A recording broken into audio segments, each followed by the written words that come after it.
আওয়ামী লীগের মিছিলগুলো ক্রমশ ঝটিকা মিছিল থেকে এটা বাড়তে এখন এটা রীতিমতো রেগুলার মিছিল, নিয়মিত মিছিল হয়ে পড়েছে এবং এদের মধ্যে ভয় ডর কিছু নেই। তারা হুটহাট করে রাজধানীর ব্যস্ততম এলাকাতে মিছিল করছে, পুলিশের সামনে মিছিল করছে, তারপরে পুলিশের গাড়িকে ঘেরাও করে মিছিল করছে এবং পুলিশ কোনো অ্যাকশনে যেতে পারছে না। এই কারণ হলো যে একটা গাড়িতে যদি ৬-৭ জন পুলিশ থাকে আর মিছিলকারী যদি ১,০০০ হয়, পুলিশের সেখানে আসলে কিছু করার থাকে না। উল্টো পুলিশের মনে একটা আতঙ্ক তৈরি হয় যে এরা যদি আমাদের প্রতি আক্রমণ করে আমাদের অস্ত্র ছিনিয়ে নেয়, কী করার আছে? এর কারণ হলো এই পুলিশ তো কিছুদিন আগে যেভাবে নির্মমতার শিকার হয়েছে এবং যেভাবে তাদেরকে মারা হয়েছে, যেভাবে তাদের অস্ত্র গোলাবারুদ লুট করা হয়েছে, সেগুলো তো এখন উদ্ধার করা হয়নি। তো কাজেই পুলিশের মধ্যে একটা আতঙ্ক রয়েছে। দ্বিতীয়ত যে চিরুনি অভিযানটা চালানোর জন্য যেটা দেখলাম যে সরকার এতটা দৃঢ়প্রতিজ্ঞ যে এখানে যদি কোনো এলাকাতে আওয়ামী লীগের মিছিল হয়, ছাত্রলীগের মিছিল হয়, তাহলে সেই এলাকার যে ওসি, থানার যে ভারপ্রাপ্ত কর্মকর্তা, তাকে প্রত্যাহার করা হবে। সরকার এটা কঠোরতা দেখাচ্ছে বা হুকুম দিচ্ছে, কিন্তু এটার ফলাফল ভালো হবে না।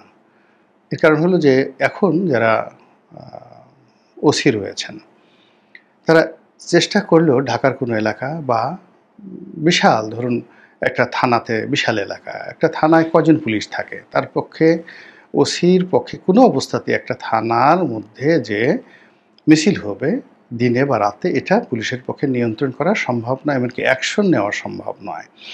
এমন অনেক এলাকা রয়েছে যে এলাকা টিল নাও আওয়ামী লীগের বাইরে অন্য কোনো নাম সেখানে নেওয়া যায় না এবং সেখানে বিএনপি জামাতের যারা লোকজন আছে তাদের নামই জানে না।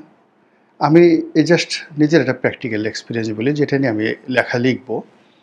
সেটা হলো, আমি কয়েকদিন আগে এই টাঙ্গাইলের সখীপুরের একটা রিসোর্টে বেরিয়ে আসলাম। একেবারে প্রত্যন্ত বনের মধ্যে একটা এলাকা, আওয়ামী লীগ প্রধান। অসংখ্য মানুষের সঙ্গে কথা হলো, সাধারণ আমজনতা। তো তারা রাজনীতির ব্যাপারে ওয়াকিফল, কিন্তু তাদেরকে যদি জিজ্ঞেস করলাম যে আওয়ামী লীগের ভবিষ্যৎ কী, তো তারা বলে আওয়ামী লীগের ভবিষ্যৎ কী, আমরা তো আওয়ামী লীগই করি, ভালো কথা। তারপরে বিএনপি এখানে কারা কারা করে, বলে না এখানে কেউ বিএনপি করে না। আগামীতে বিএনপির প্রার্থী হবে কে? তো বললো যে আমরা তো জানি না, শুনছি বাসাইল থেকে, মানে সখীপুর না, বাসাইল থেকে কেউ একজন হবে, এরকম কথাবার্তা। তো এইরকম এলাকাতে আপনি পুলিশ দিয়ে কী করবেন? এবং ওই যে মানে বনের মধ্যে, মানে মাইলের পর মাইল, শত শত নয় হাজার হাজার একর বনভূমির মধ্যে দেখা গেল যে পরিবারগুলো বসবাস করছে বিচ্ছিন্নভাবে, তারা আওয়ামী লীগ করে। ওখানে আপনি রেড দিয়ে, তারপরে ওখানে আপনি কোনো অবস্থাতে কিছু করতে পারবেন না। এখন ওই এলাকাতে যদি লোকজন জড়ো হয়ে, যেমন একটা বাজার আছে, তক্তারচালা বাজার আছে, তারপরে হলো আমেরচারা বাজার আছে, এরকম বনের মধ্যে ছোট ছোট বাজার আছে, তো সেখানে যদি একটা মিছিল করা হয়, পুলিশের বাপেরও সাধ্য নাই এই ডিটেলসগুলো আনা।